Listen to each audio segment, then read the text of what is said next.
अस्सलाम वालेकुम स्टूडेंट्स। आज हमने जिस टॉपिक पे बात करनी है चैप्टर नंबर 1 इंट्रोडक्शन से ही फर्स्ट चैप्टर बायोलॉजी का। उसमें आपके पास है topic biology and the service of Mankind.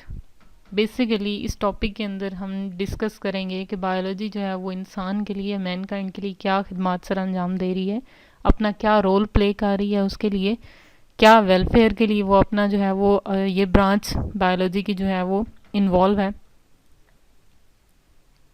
उसमें सबसे पहले हम इसके अंदर देखते हैं कि इसके अंदर बेसिक वैसे मैनकाइंड के जो है वो 3 टॉपिक्स इन्वॉल्व हैं। फर्स्ट टॉपिक को देख लेते हैं, फूड प्रोडक्शन में क्या बायोलॉजी हमारे लिए जो है वो हेल्पफुल है। कंटेंट्स ऑफ डिस्कशन जो है वो आपके पास है कि सबसे पहले हम देखेंगे plant and animal production, genetic engineering, chemical in insecticides, biological control, hydroponic culture technique, then last पे हम देखेंगे फूड प्रिजर्वेशन। तो सबसे पहले जो है वो फूड प्रोडक्शन के अंदर हम डिस्कस कर लेते हैं प्लांट एंड एनिमल प्रोडक्शन। जैसा कि आप जानते हैं कि प्लांट एंड एनिमल प्रोडक्शन का मतलब ये है कि आपके पास जो है वो कम टाइम में, हमारे पास पॉपुलेशन बढ़ रही है, हमारे पास एनिमल्स का जो है वो यूजेज भी, एनिमल्स की फूड भी बढ़ रही है, एनिमल्स बढ़ाएंगे फूड भी बढ़ेगी, एग्रीकल्चर पे जो है वो उसके ऊपर इफेक्ट आएगा। दूसरे नंबर पे ये है कि इन्वायरमेंटल फैक्टर्स की वजह से, पेस्टिसाइड्स की वजह से, कुछ इन्वायरमेंटल इफ़ेक्ट्स हैं जिनकी वजह से हमारे पास यील्ड कम हो रही है। इन सारे जो इम्पैक्ट्स हैं उनसे बचने के लिए हमारे पास फूड का जो है या फिर यील्ड हमारे पास ज़्यादा हो, क्रॉप्स की प्रोडक्शन ज़्यादा हो, टाइम कम हो, हमारे पास एक्सपेंस कम हो लेकिन उसके जो है इनपुट कम हो और आउटपुट हमारे पास ज़्यादा हो। इस सब के साथ ही हमें जो है वो बायोलॉजी की हेल्प चाहिए होती है। तो बायोलॉजी जो है वो रोल प्ले ये कर रही है आपके पास कि जो प्लांट है, एनिमल, उनको थोड़े टाइम के अंदर आपके पास जो है वो प्रोड्यूस कर रही है। एनिमल्स की प्रोडक्शन अगर आप देखते हैं तो उसमें आपके पास अच्छी वैरायटीज़ होंगी। अगर आप गोश्त ज़्यादा है, यानी हम देखते हैं कि हमारे पास जो है वो ज़्यादा गोश्त वाले जानवर आते हैं। आपने देखा होगा जैसे ये दूध देने वाले ज़्यादा जानवर हम जो है वो बना रहे हैं या उसको हम मज़ीद मैनिपुलेट कर रहे हैं, उसको डिज़ायर ट्रेड के साथ हम ग्रो करवा रहे हैं। ये सारी की सारी, अब अगर आप गंदम के एग्ज़ाम्पल लेते हैं, वीट की लेते हैं, तो आपके पास ऐसी वैरायटीज़ डेवलप की जा रही हैं। कुछ उनके जीन्स को एक दूसरे के साथ जो है वो ट्रांसफ़र करके हम उनके अंदर एक तो जो रेजिस्टेंस है, रेजिस्टेंस किसके अबाउट, रेजिस्टेंस आपके पास होती है यानी आपके पास जो पेस्ट, कोई भी चीज़ उसके ऊपर अटैक कर रही है तो वो उसको रेजिस्ट कर सके, उसके खिलाफ जो है वो मुकाबला कर सके। ये तो हम ऐसे कर सकते हैं, या तो फिर हम ये करते हैं कि 2 वैरायटीज़ जो हमें अच्छी हैं उनको हम ब्रीड करवा लेते हैं, जो हमें डिज़ायर्ड जो है ट्रेड्स हमें मिल जाते हैं। सेम हम एनिमल्स के साथ भी कर रहे हैं। अच्छी नस्ल के अगर गोश्त वाले जानवर हमें चाहिए हैं तो हम डिज़ायर ट्रेड्स के साथ ब्रीड करवा लेते हैं। हमें जो है वो जितने ऑफस्प्रिंग्स मिलेंगे वो हमारी फूड की प्रोडक्शन डिमांड जो है वो हमारे पास जो है उसको कंप्लीट कर देती है। अब जो आपके पास है कि डिपेंड कर रहा है, ह्यूमन भी कर रहा है, एनिमल्स भी अदर कर रहे हैं, जो जितने भी हीटरोट्रॉफ्स हैं वो बेसिकली प्रोड्यूसर पे ही डिपेंड करते हैं। और प्रोड्यूसर्स हमारे पास क्या हैं, प्लांट्स हैं, और इक्वेटिक एनवायरनमेंट के अंदर जो है वो अलजी है। तो जो प्लांट्स हैं, एग्रीकल्चर जो है वो आपके पास बहुत ज़्यादा इम्पोर्टेंट है। डायरेक्टली डोमेस्टिक एनिमल्स भी प्लांट्स के ऊपर फीड करते हैं। तो प्लांट की प्रोडक्शन जो है वो आपके पास हम कैसे बढ़ाएंगे, जब उनकी एग्जिस्टिंग जो वैरायटीज़ हैं उनको हम इम्प्रूव कर दें, या फिर उनकी जो डेवलपिंग न्यू वैरायटीज़ हैं जो हाई यील्ड देंगी, हमें थोड़े टाइम थोड़ा एरिया में ग्रो करें लेकिन उसके अंदर जो यील्ड होगी वो ज़्यादा होगी। दूसरा, डिज़ीज़ रेजिस्टेंस जीन हम उनके अंदर इंसर्ट करवा दें ताकि उनके ऊपर अगर कोई डिज़ीज़ का अटैक होता भी है तो वो प्लांट या हमारी जो क्रॉप है वो ख़राब ना हो और हमारे पास फूड की जो डिमांड है या फूड की जो यील्ड है वो कम नहीं हो। तो सबसे पहले इन सब के लिए हम जिस मेथडोलॉजी को अपनाते हैं वो आपके पास आती है सिलेक्टिव ब्रीडिंग। अब सिलेक्टिव ब्रीडिंग के अंदर क्या होगा, ब्रीडिंग का मतलब है 2 जो है वो एनिमल्स को क्रॉस करना, ठीक है। तो जो ब्रीड करवा रहे हैं हमने लेनी है 2 वैरायटीज़, ठीक है, जो हमें डिज़ायर्ड है, जिनके अंदर हमें लगता है कि आपके पास जो है वो उनके अंदर जीन्स जो हैं वो बहुत अच्छे हैं, वो 2 वैरायटीज़ को हमने लेना है, उन दोनों वैरायटीज़ को आपने क्रॉस करना है। ठीक, क्रॉस करने का मतलब उनकी ब्रीडिंग करवानी है, तो रिजल्टिंग जो भी ऑफस्प्रिंग होगा आपके पास उसके अंदर वो दोनों के करेक्टर्स जो है वो मौजूद होंगे जो आपको अच्छे लगते हैं या आपको लगता है कि वो फेवरेबल है। इसी तरह आपके पास जो मैंने एग्जांपल दी है वो ये है कि आपके पास जो ये हैं 2, ये आपके पास कॉर्न है और कॉर्न की वैरायटीज़ हैं। ठीक है, इनको हमने क्रॉस करना है। एक वैरायटी का जो है वो आपके पास क्या है कि एक की दाना जो है वो स्ट्रॉन्ग है या आप कह सकते हैं अच्छा है, और दूसरे के अंदर जो इसका आता है जिसके ऊपर दाना लगता है यानी उसका जो बेस है वो स्ट्रॉन्ग है, तो एक का प्लांट अच्छा है और दूसरे के अंदर यील्ड जो है वो स्ट्रॉन्ग है, तो इन दोनों को आपने क्रॉस किया। क्रॉस करने के बाद जो आपकी मॉडर्न कॉर्न बनेगी, ये आपके पास जो है वो ये दोनों मेल एंड फीमेल है, इन दोनों को आपने क्रॉस किया। इन दोनों के क्रॉस की वजह से क्या होगा, जो रिजल्टिंग कॉर्न होगी वो आपके पास उन दोनों का करेक्टर करेगी, यानी उसके अंदर जो फूल होगा या फ्लावरिंग होगी वो भी ज़्यादा होगी, और उसके अंदर जो यील्ड है उसके अंदर जो दाना बनेगा वो भी उसकी भी जो है वो आपके पास अमाउंट ज़्यादा होगी, तो दोनों करेक्टर्स आपके पास क्या हो जाएंगे, शामिल हो जाएंगे जो आपके रिजल्टिंग प्लांट होगा। अब ये तो होगी आपके पास ब्रीडिंग, यानी ब्रीडिंग के अंदर या crossing of organism with favourable traits या फिर डिजायर्ड ट्रेट्स जो आपको चाहिए। एनिमल्स में भी ये जो है वो एप्लीकेशन की जा रही है और प्लांट्स के अंदर भी की जा रही है, और सिलेक्टिव ब्रीडिंग जो है वो आपके पास बायोलॉजी के मेथडोलॉजी है। नेक्स्ट है कुछ आपको जो है वो मैंने यहाँ पे एग्जांपल्स दी हैं डॉग्स की, इनमें भी क्रॉस ब्रीड किया। एक आपके पास डॉग है पूडल यानी वाइट फर है उसका, और दूसरा आपके पास है कॉकर स्पेनियल। ये दोनों जो है ब्राउन एंड वाइट का कॉम्बिनेशन। नेक्स्ट जो आपके पास बनेगा ऑफस्प्रिंग बनेगा इनके ब्रीडिंग के बाद, इनकी जो है वो क्रॉस किया हमने, तो ये दोनों आपका रिजल्टिंग क्या होगा, दोनों का ट्रेट प्रेजेंट होगा। अब ये दोनों का एक तो ना उसका वाइट फर है ना ही उसका ब्राउन कलर की स्किन है, बल्कि उसके अंदर क्या है, थोड़ा सा उनका मिक्सचर आ गया और स्किन बन गया। ये हो गया आपके पास। अब ये दोनों के अंदर कैरेक्टर जो है वो दोनों के कैरेक्टर इस ऑफस्प्रिंग के अंदर पाए जाते हैं। नेक्स्ट है आपके पास चिकन्स। अब चिकन्स के अंदर क्या होगा कि आपके पास आपको चाहिए ज़्यादा गोश्त, तो देन आप क्या करते हैं कि आप उसका दोनों को क्रॉस करवा लेते हैं। ये आपके पास है कैरेट्स के कलर। अब जो कैरेट होती है इसका कलर हम जीन्स इसके अंदर ट्रांसफ़र करते हैं। अब जो है इनके अंदर जेनेटिक इंजीनियरिंग हो रही है, पहले इनके अंदर जो है वो ब्रीड करवा लिया जाता था, यानी इनके अंदर जो है वो क्रॉस किया जाता है। नेक्स्ट है जी आपके पास सेकेंड मेथडोलॉजी, सिलेक्टिव ब्रीडिंग के बाद जो है वो जेनेटिक इंजीनियरिंग है, बायोलॉजी की टर्म, बायोलॉजी का प्रोसेस है ये भी। अब इसके अंदर क्या चीज़ होती है, इसके अंदर जो है वो बेसिक ये है, जेनेटिक जीन से लिया जाता है। इंजीनियरिंग जो है वो आपके पास, इंजीनियरिंग क्या चीज़ होती है कि ऐसी साइंस जिससे आप एप्लीकेबल जो है वो चीज़ें बनाते हैं। ठीक है, कोई ऐसी चीज़ बनाएंगे जो आगे जाके एप्लीकेबल होगी। उसके साथ ही आप जीन्स के अंदर, हम जीन्स को जो है वो करते हैं, आपके पास क्या मिक्सअप करते हैं या ट्रांसफ़र करते हैं 2 वैरायटीज़ के साथ, और हमारे पास क्या हो जाएगा, हमें डिज़ायर्ड जो है वो ट्रेट्स मिल जाएंगे, हमें जो चाहिए वो हमें मिल जाता है।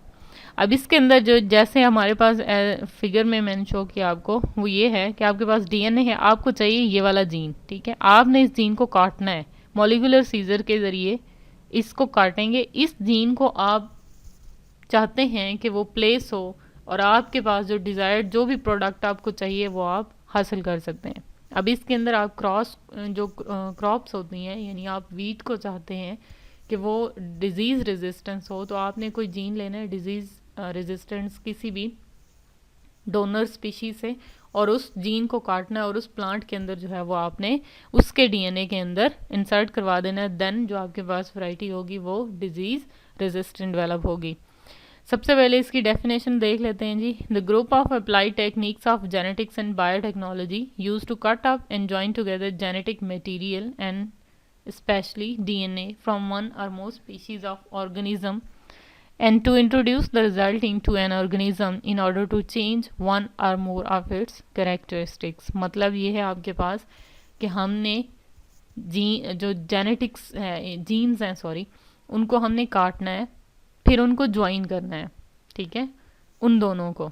हमारे पास जो है वो आपके पास जो एनिमल जो भी वैरायटी होगी, जो भी ऑफस्प्रिंग होगा, जो भी ऑर्गेनिज्म होगा, वो बन जाएगा ट्रांसजीन, बिकॉज उसने फॉरेन जीन कैरी किया हुआ है। या फिर हम डीएनए जो है फ्रॉम वन और मोर स्पीशीज ऑर्गेनिज्म के अंदर इंट्रोड्यूस करवाते हैं, और उसके बाद हमें जो हमारे फेवरेबल ट्रेट्स होते हैं वो हमें शो होते हैं, हमें वो मिल जाते हैं। और जो ऑर्गेनिज्म आप इस तरह जेनेटिक इंजीनियरिंग से हासिल कर रहे हैं उसको आप क्या बोलते हैं, जीएम, यानी जेनेटिकली मॉडिफाइड, या फिर आप उसको बोलते हैं जीएमओ, जेनेटिकली मॉडिफाइड ऑर्गेनिज्म, या फिर एक और टर्मिनोलॉजी बायो में यूज़ की जाती है जिसको आप बोलते हैं ट्रांसजीनिक ऑर्गेनिज्म, मतलब जीन्स को ट्रांसफ़र किया गया। एक ऑर्गेनिज्म जो डोनर है जहाँ से आपने लिया है, एक है रेसिपिएंट, ठीक है, जिसके अंदर आपने मैनिपुलेट किया, जिसके अंदर आपने इंसर्ट किया है, जिसके अंदर आपने इंसर्ट किया है जो रेसिपिएंट होगा उसको आप बोलते हैं ट्रांसजीनिक ऑर्गेनिज्म या फिर जीएमओ। उसके अंदर जो है वो आपने जीन इंसर्ट की हुई है, अब वो आपके पास डिज़ायर्ड करैक्टर जो है वो शो करेगा। कुछ जेनेटिक इंजीनियरिंग के प्रोसेस को देख लेते हैं। मेथोडोलॉजी कुछ ये है, आपके पास डोनर डीएनए है जहाँ से आपने जीन निकालना है, जो आपने जीन मज़ीद आपको चाहिए वो करैक्टर वो आपने लेना है, वो डोनर होगा, ये ब्लू कलर में आपको शो किया गया है। दूसरा आपके पास वेक्टर होता है। वेक्टर क्या चीज़ होता है, जिसके अंदर आपने डीएनए डाल के उसको ट्रांसफ़र करना होता है, यानी आप कह सकते हैं carrier, carrier of the foreign DNA, उसको आप वेक्टर बोलते हैं। ये मोस्टली आप लेते हैं बैक्टीरिया से, और ये दोनों आपने काटने हैं, ठीक है, सीजर यूज़ करेंगे, मॉलिक्यूलर सीजर, इसको हम डिटेल से डिस्कस करेंगे सेकेंड ईयर के अंदर, इसका जो है वो डिटेल से डिस्कशन है बायोटेक्नोलॉजी के टॉपिक में, अब चैप्टर में। इसके अंदर ये होगा, आपने ये जीन यहाँ से इसको काटा, सेम सीजर के साथ इसको भी काटा, आपने इन दोनों को किया मिक्स, ठीक है जी। उसके बाद मिक्सिंग के बाद आपने क्या करना है, इसके अंदर एंजाइम डाला होता है लाइगेज। लाइगेज एक ऐसा एंजाइम है जैसे आप ग्लू लगाते हैं किसी चीज़ को चिपकाने के लिए, इसी तरह ये ग्लू का काम करता है। जहाँ से आपने इसको काटा था वेक्टर को और डीएनए को, जब उनको आप डाल लेते हैं तो इनके दोनों सिरों को यहाँ से ये ग्लू के साथ या लाइगेज अपना एक्ट करता है और इनको चिपका देता है, इनको बाइंड सील आउट कर देता है। नेक्स्ट आपने क्या करना है कि ये जो वेक्टर है आपने बैक्टीरिया के अंदर या होस्ट के अंदर इंट्रोड्यूस करवाना है, और उसके बाद आपने जैसे जैसे ये बैक्टीरिया ग्रो करते जाते हैं, इनकी कॉलोनी बढ़ती जाएगी, आपके पास ये वाला जीन जो आपको चाहिए था वो प्रोडक्ट भी उसके साथ साथ इंक्रीज़ होता जाता है, और वो आपके पास जो आपको प्रोडक्ट चाहिए होती है वो आपको मिलती जाती है। आपने इसकी एग्जाम्पल सुनी होगी, जो जितने भी डायबिटीज़ के पेशेंट्स होते हैं उनको जो वैक्सीन लगती है, वो वैक्सीन आपके पास जो है वो आपके पास होता है इंसुलिन हार्मोन, ठीक है। इंसुलिन हार्मोन अगर आप वैसे लेंगे तो बहुत सारे ऑर्गेनिज्म को आपको किल करना पड़ेगा, वहाँ से एक्सट्रैक्ट करना पड़ेगा सेल से। लेकिन क्या होगा, आपने इस चीज़ को अपनाते हुए, इस मेथडोलॉजी को अपनाते हुए आपने डोनर डीएनए लिया पैंक्रियाज के सेल से, और पैंक्रियाज के सेल्स से लेने के बाद आपने वो जीन इंट्रोड्यूस करवाया इसके वेक्टर के अंदर। और फिर बैक्टीरिया हम इसलिए लेते हैं क्योंकि एक तो इसका टाइम जो है वो प्रोजनी देने का, यानी उसको बढ़ने का टाइम जो है बहुत थोड़ी टाइम है, 20 मिनट्स, 20 to 25 मिनट्स के अंदर ये 1 से 2 में डिवाइड हो जाता है। तो जैसे ही डिवाइड होगा आपका जीन भी डिवाइड होना शुरू हो जाएगा। इसलिए एक आपने जीन लिया उससे ढेर सारी कॉपीज़ बन जाएंगी, तो ये जीन क्लोनिंग की टर्म में भी आएगा। जैसे मैंने सेकंड लेक्चर में आपको दिया था कि क्लोन भी कर सकते हैं हम, तो ये टर्मिनोलॉजी आपके पास नेचुरल क्लोनिंग में भी आ सकती है कि जीन क्लोन भी हो सकता है, और एक जीन आपने ज़्यादा एनिमल्स को किल भी नहीं किया, जेनेटिक इंजीनियरिंग भी होगी, 2 डिफरेंट डीएनए को आपने मिक्सअप कर दिया, उसके बाद आपने डिज़ायर्ड ट्रेट्स जो हैं वो ऑब्टेन कर लिए। इसके अंदर अब आपको बेसिक 3 स्टेप्स हैं। सबसे पहले आइसोलेशन की जाती है डीएनए फ्रेगमेंट्स की डोनर ऑर्गेनिज्म से, फिर इंसर्शन की जाती है आइसोलेटेड डीएनए को वेक्टर के अंदर, और इंसर्शन के बाद वेक्टर को जो है वो एक होस्ट के अंदर जो है वो प्लेस किया जाता है, और उसके बाद जो है वो प्रोडक्ट्स मिल जाती हैं। अगर आपने प्लांट्स को ट्रांसजीन करना है तो आप ये जीन लेके वेक्टर लेके इस वेक्टर को किसके अंदर इंसर्ट करवा देंगे, आपने प्लांट के अंदर डाल देना है।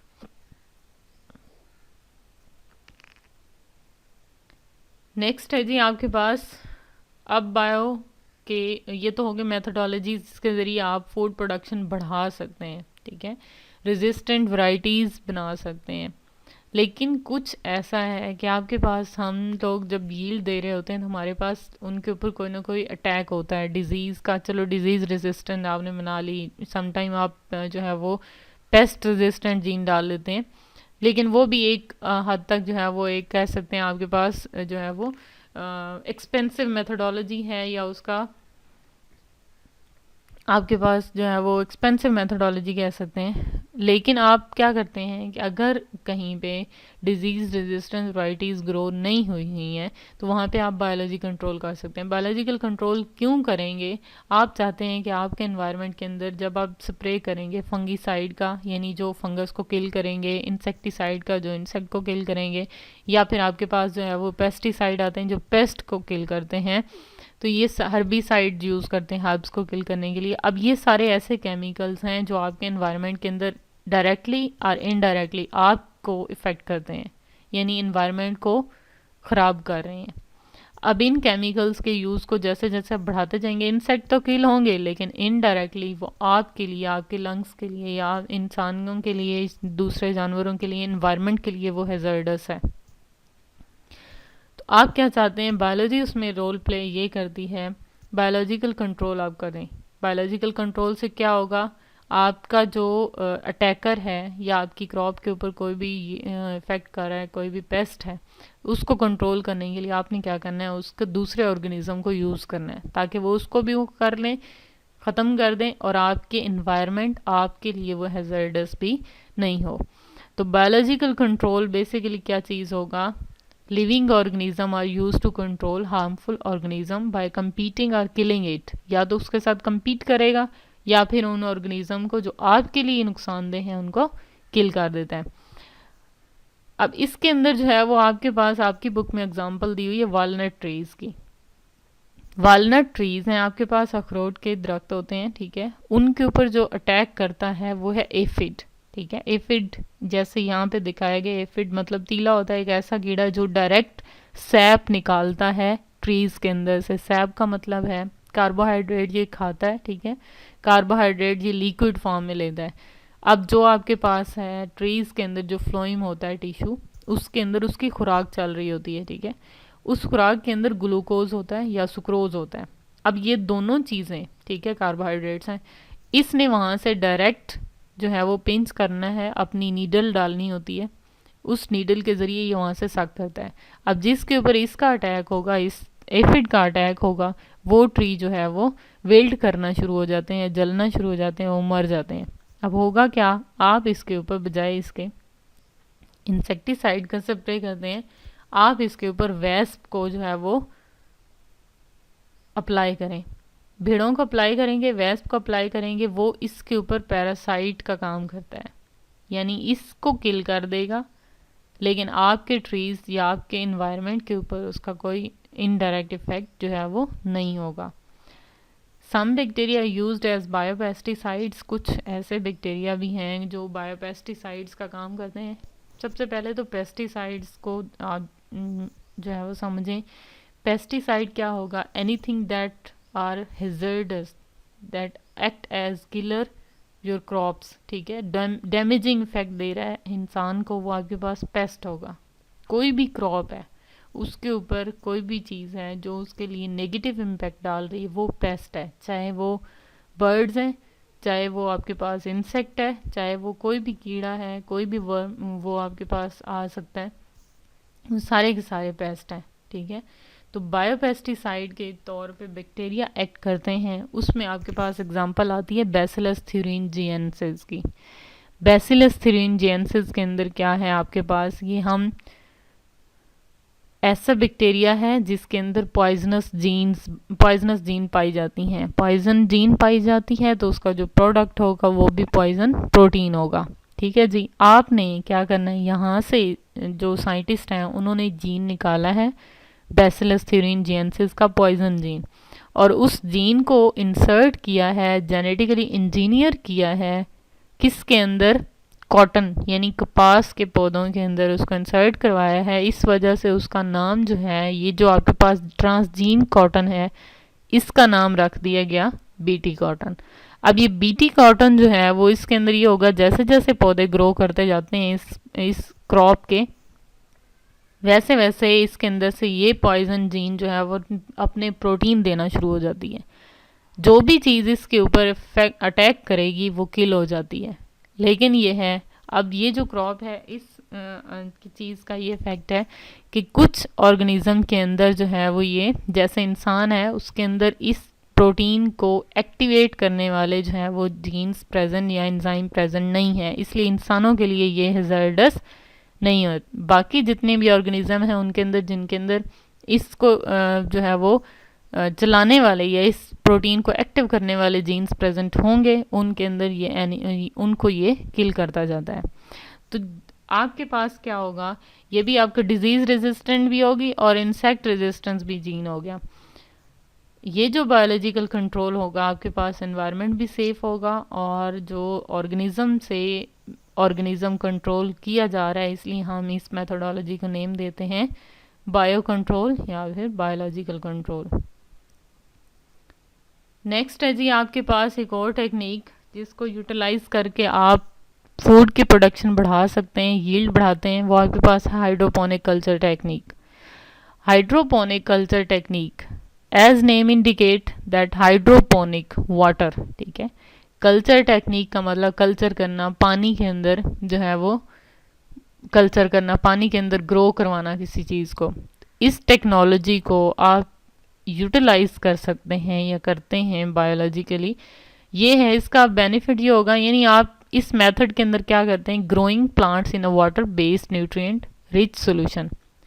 ऐसा प्लांट को ग्रो करवाते हैं आप पानी के अंदर, और उस पानी के अंदर आपके पास न्यूट्रिएंट रिच सॉल्यूशन होता है, न्यूट्रिएंट्स पूरे पाए जाते हैं जितने ज़मीन में आप डालते हैं, मिनरल साल्ट्स होते हैं, सारा कुछ होता है। लेकिन हाइड्रोपोनिक्स जितने भी कल्चर हैं सिर्फ और सिर्फ वाटर होता है, वाटर के साथ उसका न्यूट्रिएंट रिच मटेरियल होता है, सॉइल नहीं होती है। इसके अंदर आप प्लांट्स को ग्रो करवाते हैं। जैसे आपको ये यहाँ पे एक फिगर में दिखाया गया है कि ये एक पूरा एक प्लांट है, ठीक है। प्लांट के अंदर जो ये पाइप्स हैं छोटे छोटे, इन पाइप्स के अंदर होल हैं, ये जैसे आपको यहाँ पे नज़र आ रहा है, वैसे ही इनके अंदर जो है पौधे ग्रो करवाए गए हैं। और ये टोमेटो है, टोमेटो को जो है वो आपके पास पूरा एरिया है जिसमें टमाटर ग्रो करवाए जा रहे हैं। और यहाँ पे आपके पास ये भी एक प्लांट है, ये छोटे छोटे होल होते हैं, इन पाइप्स के अंदर जो है पानी फिल किया जाता है और इन्हीं के अंदर ये सारे के सारा न्यूट्रिएंट्स जो रिक्वायर होता है पौधे को ग्रो करने के लिए वो डाला जाता है। ये आपको एक छोटा सा प्लांट दिखाया गया, यहाँ पे आपके पास ये सैलिड जो लीफ होते हैं ये ग्रो करवाए जा रहे हैं। ये सारे के सारे जो हैं ये पाइप्स हैं, इन पाइप्स के अंदर पानी मूव कर रहा होता है और इसी के अंदर जो रिक्वायर्ड मटेरियल होता है वो चाहिए होता है। जो अब पौधे को खड़ा होने के लिए ज़मीन चाहिए होती है उसके लिए सपोर्ट दिया जाता है और इसके अंदर मीडिया डाला जाता है। मीडिया का मतलब ये है कि उसको ऐसी चीज़ दी जाती है जिसकी वजह से जो उसकी रूट्स हैं वो उसको जो है वो सपोर्ट देती हैं, उसको खड़ा रहने में या उसको स्टैंडिंग पोजीशन में जो है वो सपोर्ट देती हैं, और मीडियम डाला जाता है। अब सॉइल और हाइड्रोपोनिक्स दोनों के अंदर डिफरेंस क्या है? दोनों के अंदर डिफरेंस ये है कि सॉइल जो है वो कॉम्प्लेक्स मीडियम है। आपको अगर एक एक्सपेरिमेंट कंडक्ट करना है तो बहुत ज़्यादा टाइम लगता है। न्यूट्रिएंट्स जो रिक्वायरमेंट प्लांट की है ग्रो कर रहे होते हैं सॉइल के अंदर, वो आपको देखने के लिए, उस एक्सपेरिमेंट को कंप्लीट करने के लिए आपको ज़्यादा टाइम चाहिए होता है। ये आप छोटा सा प्लांट लगाएंगे, न्यूट्रिएंट जो रिक्वायर है, आप चाहते हैं कि कोई एक्सपेरिमेंट कंडक्ट करना है, आपने कोई ना कोई जो है वो न्यूट्रिएंट देखना है कि कौन सा न्यूट्रिएंट जो है वो पौधे को परफेक्टिव है, तो उसके लिए आप क्या करते हैं, इस सॉल्यूशन के अंदर आप जो है वो डालते हैं और फिर उसके बाद पौधों को ग्रो करवाते हैं। आपको पता चल जाएगा कि प्लांट के अंदर जो है वो ये न्यूट्रिएंट बेनिफिशियल है या फिर उसका नेगेटिव इम्पैक्ट जो है वो आ रहा है। अब दूसरा डिफरेंस ये है कि सॉइल जो है वो ज़्यादा जो है वो सॉइल ज़्यादा लेनी पड़ती है, एरिया जो है उसके लिए ज़्यादा चाहिए होता है आपको एक क्रॉप उगाने के लिए। लेकिन अगर आप वाटर में करेंगे तो 20% आपको लेस चाहिए। दूसरे नंबर पे ये है कि आपको पानी जो है वो सॉइल के अंदर ज़्यादा देना पड़ता है। जो सोल्यूशन आप पाइप्स के अंदर यूज़ करेंगे उसको आप रीयूज़ कर सकते हैं, लेकिन जो सॉइल के अंदर वाटर दिया जा रहा है वो आप रीयूज़ नहीं कर सकते हैं। तो ये कुछ जो है वो बेनिफिट्स हैं हाइड्रोपोनिक कल्चर टेक्निक के, कि आपके पास जो है वो एक तो एरिया बहुत कम होगा, कंजम्पशन जो है वो आपके पास वाटर की वो भी कम होगी, और रीयूज़ हो सकता है आपके पास वाटर जो है वो वेस्टेज बहुत कम होगा, और इनडायरेक्टली आपको जो है वो जो फूड है वो भी ज़्यादा मिल सकती है और हेल्दी होगी। दूसरा, इसके ऊपर कोई भी इफेक्ट या इंसेक्ट्स या पेस्ट का अटैक भी ऐसा नहीं होता। जो एस्ट्रोनॉट्स होते हैं, खलाबाज जो होते हैं, वो आपके पास जो वेजिटेबल ग्रो करते हैं ना अपने साथ, वो भी इस स्पेस के अंदर जाके वो हाइड्रोपोनिक कल्चर टेक्निक को जो है वो यूज़ करते हैं। देन आपके पास है जी लास्ट, फूड प्रिजर्वेशन।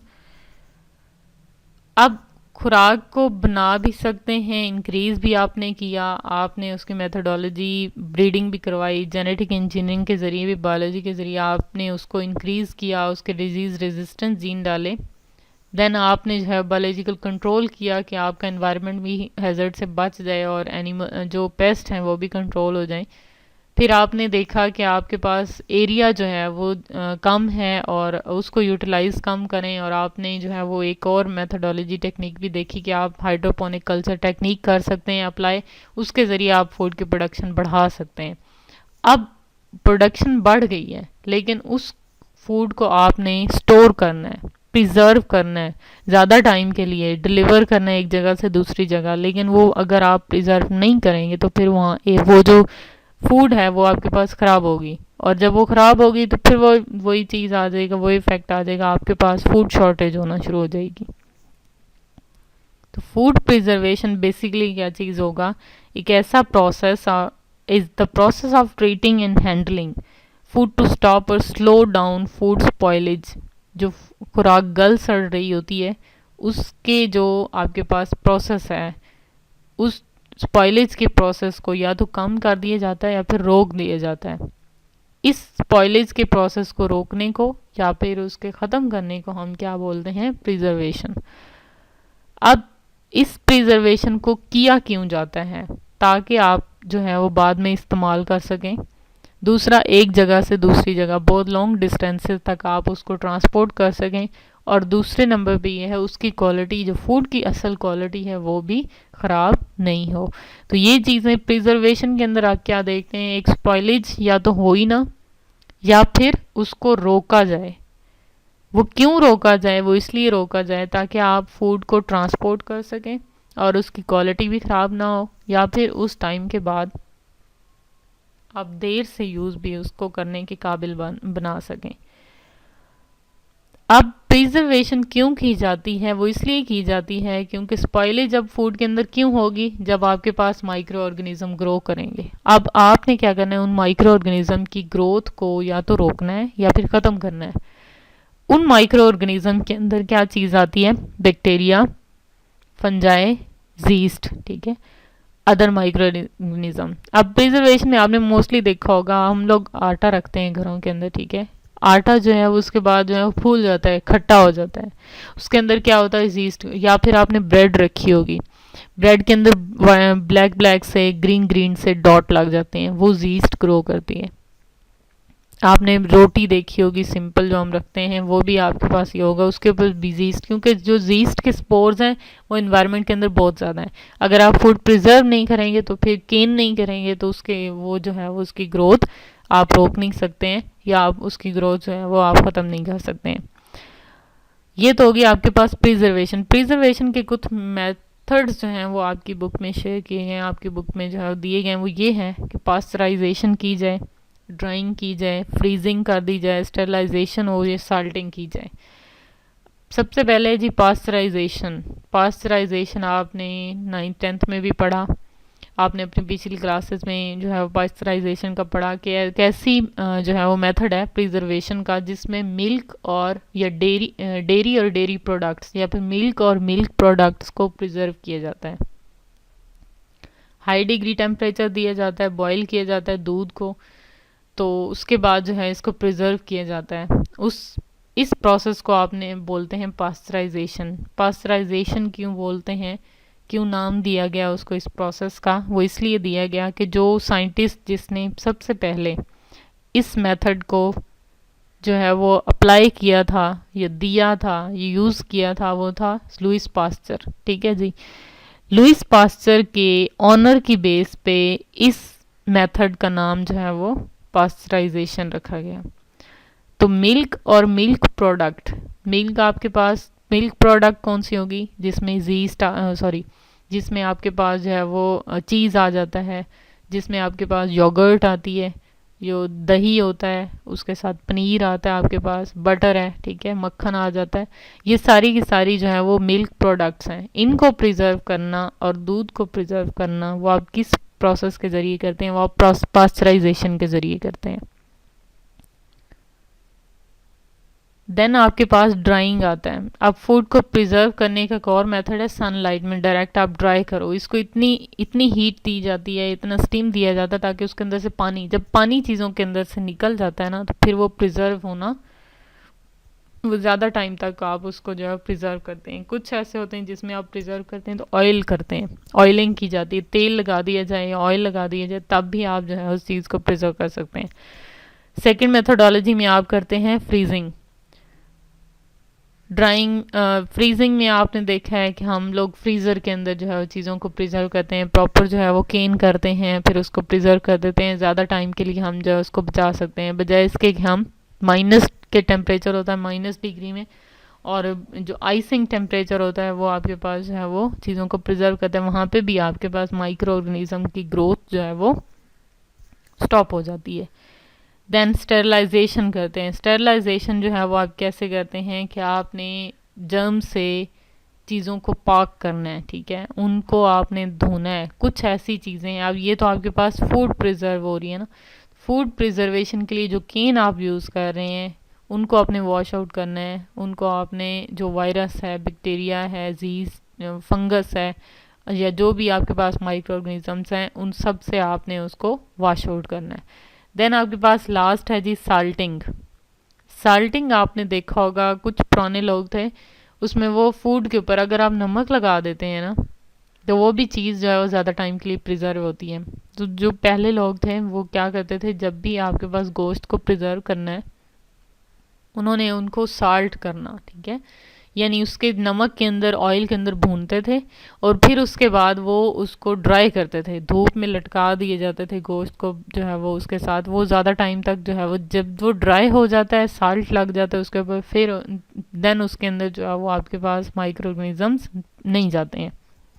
दूसरा आपने देखा होगा कुर्बानी के अंदर जो जानवरों की खाल होती है, स्किन होती है, उसको प्रिजर्व करने का जो है वो सिंपल मेथड साल्ट है। लोग उस स्किन के ऊपर जो है वो साल्ट लगाते हैं, नमक लगाते हैं, नमक की लेयर की वजह से वहाँ से जो बेसिक बात है कि आपने खाने के अंदर से पानी निकालना है, ठीक है, जो भी फूड है, जो भी चीज़ है आपके पास, मटेरियल है, वो आपके पास जो है वो वाटर फ्री हो जाए। तो वो साल्ट जैसे लगाएंगे उसके अंदर से जो है वो पानी निकल जाता है, दूसरा एक साल्ट की लेयर लग जाती है, वो आपके पास जो है वो प्रिजर्व हो जाता है। जितनी ममीफिकेशन की जाती है, ममी बनाई जाती है, मरने के बाद बॉडी को सेव किया जाए, उसके ऊपर भी या फ्रीज किया जाता है या फिर जो है वो साल्टिंग की जाती है। यानी आपके पास जो ये मेथोडोलॉजी है साल्टिंग वाली, आप अप्लाई करते हैं टू प्रिजर्व द फूड। वो तो मटेरियल है जिसको भी प्रिजर्व करेंगे आप फूड के अंदर करेंगे। Thank you very much.